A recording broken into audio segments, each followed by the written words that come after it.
પાનભાઈ આ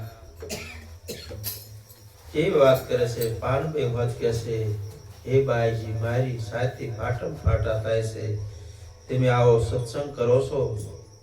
બાણ વિંધાણા રૂવાડા વિંધાઈ ગયા પણ મુખથી ન બોલાય.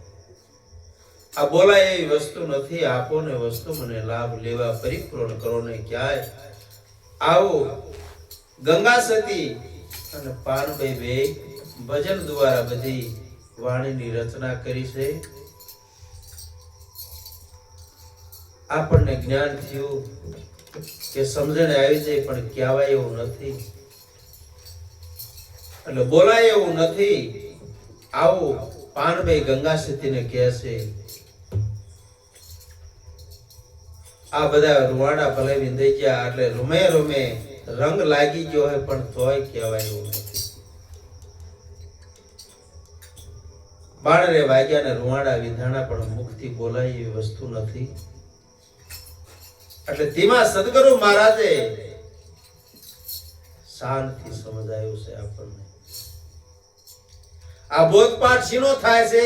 આ બોલાઈનો નથી થતો, શાંતિ થાય છે. સદગુરુ મહારાજ કહે છે નામ ને રૂપ ને ગુણ આ બધું મિથ્યા છે. આ તો એક ભાસ થાય છે કે આ નામ છે ફલાણું, અને આ રૂપ છે, અને આ ગુણ છે, પણ બધે ઈ એક જ વસી રહ્યો છે. નામ થઈને ભાષે છે, રૂપ થઈને ભાષે છે, અને ગુણ થઈને ઈ જ બધો ભાષી રહ્યો છે. એની સિવાય બીજો કોઈ છે નહીં. પણ આ તો સમજવા પૂરતું સદગુરુ મહારાજ આપણને સમજણ લેવા માટે આવો બધો નોખો નોખો ભાસ કરી કહે છે. નકર બીજી વસ્તુ કશું છે નહીં બ્રહ્મ સિવાય. અને એ બ્રહ્મ, એ ભગવાન આપણને સાર કરીને સમજાવે છે, ઈશારો કરે છે આપણને. નકર ભળાયો નથી, બોલાયો નથી. આવી વસ્તુ છે એ સદગુરુ મહારાજે આપણને આપી છે. નકર હજારો વર્ષ તપ કરો તો આ વસ્તુ મળતી નથી. ધ્યાન કરો, ઉપાસના એવું કરો, તીર્થ ને વ્રત કરો તો આવું કઈ વસ્તુ મળતી નથી. સવારામ બાપા ધીમા આપણને કહે છે તમારી સુરતાને સુઘડ બનાવી દો, તમારા ઘટની અંદર સાહેબનો ભેટો થાય છે. પણ આપણે તો હજી સમદ્રષ્ટિ બરોબર થઈ નથી. મનની અંદર નાના અને મોટાનો ભેદ પડ્યો છે. નોખા નોખા વરણ દેખાય છે, નાનું મોટું દેખાય છે, નર નારી દેખાય છે, પશુ પક્ષી દેખાય છે, ઝાડ પાડ દેખાય છે.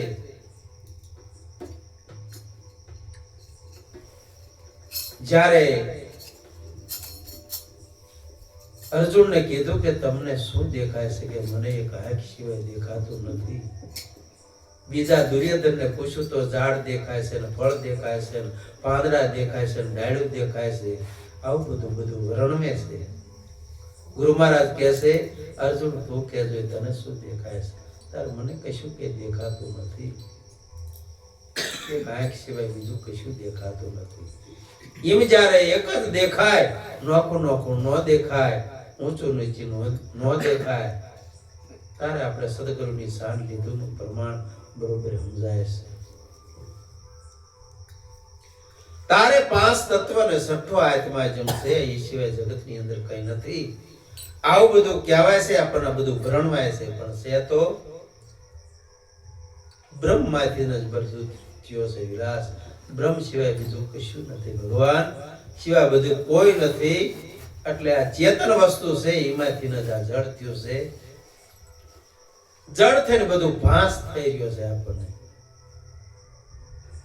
કે આ મકાન છે, ના ઘર છે, ના ઝાડ છે, ના આંબલી છે, ને આવું બધું આપણને બધું દેખાઈ રહ્યું છે. પણ સદગુરુ મહારાજ કે તને કશું ન દેખાવું પડે. આખા વિશ્વની અંદર ભગવાન સિવાય બીજું કઈ દેખાય નહીં. નરસિંહ મહેતાને જ્યાં જોઈએ બધે ભગવાન જ દેખાતા, બીજું કશું દેખાતું નથી. અને મીરાબાઈ હોત એમ કહે છે કે બધા કે સંસાર સાગર છે, પણ સંસારી કઈ છે જ નહીં. તો મારે શું તરવું હતું?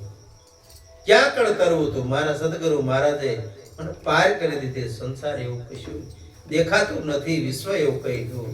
નરસિંહ મહેતા ઘોડે કઈ મને દેખાતું નથી. તો પછી હવે તરવાનું ક્યાં રહ્યું? પણ એવું આપણું જયારે લક્ષ્ય થઈ જાય બ્રહ્મ ઉપર, પછી કશું કહેવાનું નથી. આવું સંતો બધા આપણને રાહ બતાવે છે. જગતની અંદર જો સંતો બધું એકની અંદર લક્ષ્ય લગાડવાનું કહે છે, પણ તોય આપણું લક્ષ્ય રહેતું નથી. આપણને ઊંચ નીચ દેખાય, નાનું મોટું દેખાય. એટલે આપણા મનને આપણે સમજાવવાનું છે. આપણી વર્તી આડેવળી જે ફરે છે ત્યાં લગન વર્તી કહેવાય. નાનું મોટું દેખાય ત્યાં લગન વર્તી કહેવાય. આ અમન મન બન્યું નથી, અને આ સુરતા સજાગ બની નથી. થોડાક દી પાછી આવે તો ચમ દીકરી થઈને ભાંસ થાય છે, પેલો ડ્રેસ પહેરે છે, એમ પણ પાછી આવે સાસરિયામાંથી તો પાછો દીકરીનો ભાવ થઈ જાય છે. પછી માવતર દેખાય, ભયું દેખાય. પણ જ્યારે સાસરાની અંદર જાય ત્યારે સસરાની અંદર ઘરે જાય ત્યારે જગતની અંદર પીવું સિવાય બીજું કશું નથી. એના માટે એવી સુરતા જ્યારે સુહાગણ નારી બની જાય પછી તો જ એ બીજો ગણ બને છે, તો જ એને સાચો વૈરાગ આવે છે.